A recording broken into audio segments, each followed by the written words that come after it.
The Women's Laboratory of Perspectives on Social Justice celebrates International Women's Month. The Perspectives on Social Justice season begins with a segment of the Women's Laboratory celebrating Women's History Month. Our featured month-long dialogue includes D&I professional Regis Marshall, attorney and Reverend Dr. E. Gail Anderson Holness, and daughter, Reverend Allie Holness Rowland, Georgia State Representative Camilla Jackson, and licensed professional counselor Jaketra Bryant. Last time, we began our conversation on workplace and political equity, and now the dialogue shifts to the Russian-Ukraine conflict and its effect on American economy. When we're looking at this, and I agree with in terms of the economic aspect of, but we have to look at why we're here in order to really go deeper and unpack, because Ukraine happens to be has a population of over 40 million people, the second largest country by area in Europe, but it's the first country in proven recoverable resources of uranium. Mhm. As this economics coming in, it's second place in Europe, and it's the 10th place in the world in terms of titanium and resources. We're looking at what's going on here and why we're where we are. They're second place in the world in terms of explored reserves of manageable gases. Here we are, which is 2.3 billion tons of, or 12% of the world reserves for magnesium. It's the second largest iron ore reserve in the world, which is 30 billion tons. Who wouldn't want to take over this place? Shade gas reserves, state gas reserves, 22 million cubic meters of gas. And we have a gas problem over here, fourth in the world by the total value of natural resources, seventh place in the world in coal reserve. Ukraine is an important agriculture country, and it's first in Europe in terms of land area. It's third in the world by the area of black soil. First in the world, exports of sunflower and sunflower oil. How many of us use sunflower oil? It's second place in barley production and fourth place in barley exports. How many of us use barley? And hear more and more about its third largest producer and fourth largest exporter of corn in the world. It's the fourth largest producer of potatoes, not Idaho, but Ukraine in the world. It's fifth place in the world in bee production, 75,000 tons. And it's eighth place in the world in wheat export, ninth place in the world in production of chicken eggs, 16th place in the world in cheese exports. How many of us eat cheese and have communion with it? I mean, wine. That's what I call communion. Ukraine is an important industrialized country. It's first in Europe in amino production. And when we think about the economy, if Ukraine is impacted, it will have an exponential impact on the world, which is why they asked them. They have the largest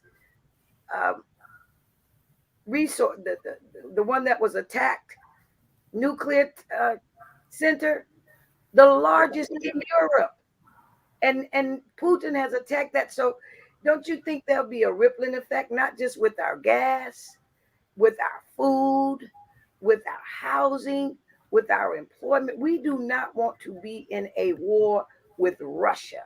And that is exactly what will happen if the United States releases those planes, which is why I like how President Biden is diverting them to Poland and allowing Poland to send their old fighters to Ukraine and get their new equipment from America. This is major. I'm in Washington, D.C. We're already locked down from some trucks about masks. So here we are, not only worried about mask and vaccination, we ought to be worried about our lives, because if there is a nuclear war, the world will be impacted. And then also look at how the price increases are impacting our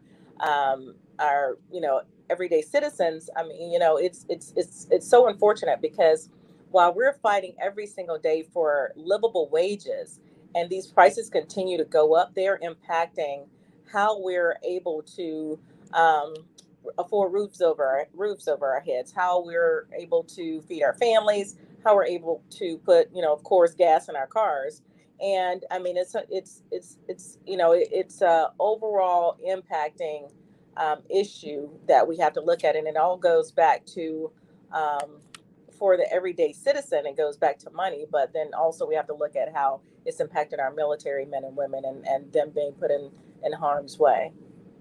And especially here in the state of Georgia, where rent prices are going up, unemployment is affected, employment is affected, jobs are affected. So, for us to have to pay a little bit more, and to really face the threat of going of more deployments, because we've already deployed some from haven't we done the Georgia National Guard has already gone out, and so we're facing that. It's interesting that the president of Ukraine has called for he wants them to be able to regulate the airspace over right, and so everybody's like, no, we don't want to do that, because we don't want to do that, because that drags us into that drags us in. So that drags us into a conflict that we just don't want to deal with. So what happens if the invasion is successful to Ukraine? What do we do? It's going to be interesting to see what happens in the future weeks. I agree completely with everything you're saying, Dr. Holness. I think that this is a time. I almost feel like the pandemic was kind of a prep. We really need to kind of go back, almost like the whole sheltering in place was a practice for what is to come as a result of the Ukrainian conflict. And so, does anyone else have anything to say about it? I was just going to say, I'm definitely concerned, like Representative Jackson and like Dr. Holman said as well. I'm definitely seeing a financial paper trail for what is happening. We're seeing on the news every day where they're talking about the inflation rates, things increasing, cost of gas, of course.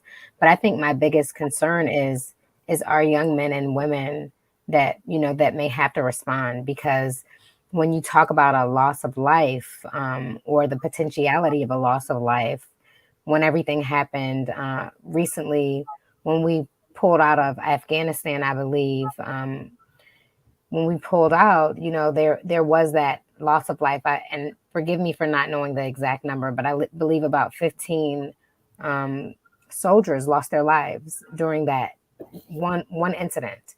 And so I think if we go into this space and we are already making our presence known and sending folks, to me, the loss of life is going to be so much greater than any amount of money, because when we send our young men and women out, they can't say no. They are following orders. And so I think that in this situation, for me, I'm very concerned about the mothers and fathers and sisters and brothers who are sending their loved ones away to protect our rights, our freedoms. And I think that in this scenario and any other, whenever you talk about war, that's what we know what Vietnam looked like. We know what Iraq looked like, even more recently. And so I think that the loss of life is a tragic component and a tragic consequence of language like this, strong language of war and actuality, war in practice. So that's where my mind goes. That's what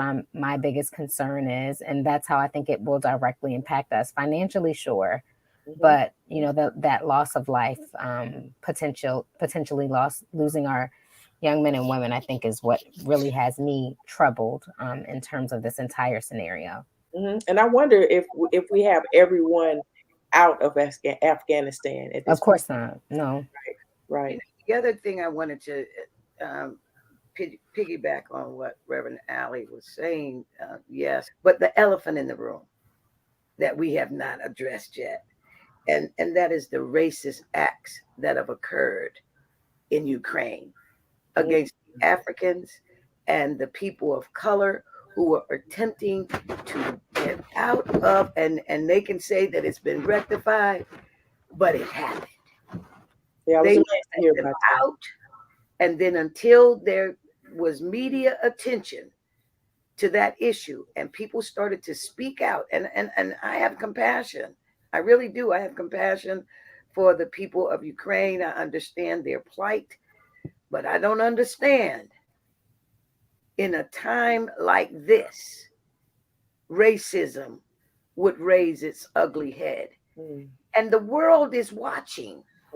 Just like the world watched what happened with George Floyd and the recent case, the Arbery case in Georgia, the world is watching what is happening. And it's just proving over and over and over again that racism is an evil demon in our society. And as an American of African descent, I was extremely offended to see that, and I recognized it immediately. Well, I'm a daughter of the soil of Columbia, South Carolina, so I recognize racism. I see it coming miles away, and when that occurred, it was a trigger for me. And many of us still have triggers when it comes to racism and racist acts, just like we have about gender and other issues that we're confronted with. But that was an elephant in the room that nobody wanted to address, and they went over it very smoothly. Yes. I mean, and if it weren't for certain pastors to talk about it, church officials to really talk about it, they wouldn't even speak about it in the media if it weren't for certain, big mouths. Thank goodness for some of the big mouths in the church, because if it weren't for that, we would not know about it. Because I wanted her to get something here opposed to what she had on the outside. And we just don't do that anymore. Right. We don't. And so on that note, I leave you. I thank you so much for tuning in. We thank you. I want to thank each and every one of my panelists for coming in and sharing their perspective. We're called Perspectives on Social Justice, and we welcome each and every one of you to share your perspective on any topic, because everything that's going on in our culture right now is a justice issue. Welcome to Perspectives On, where we're giving the world a voice. We are a faith-based social justice forum where individuals give their perspectives on various topics. It's an opportunity to express their viewpoint, their stance, and their angle on justice issues affecting the community and globally. Each episode features guests presenting their perspective on things like climate change, the church, urban farming, and food insecurity, all through a unique faith lens. Come check us out. Give us your perspective.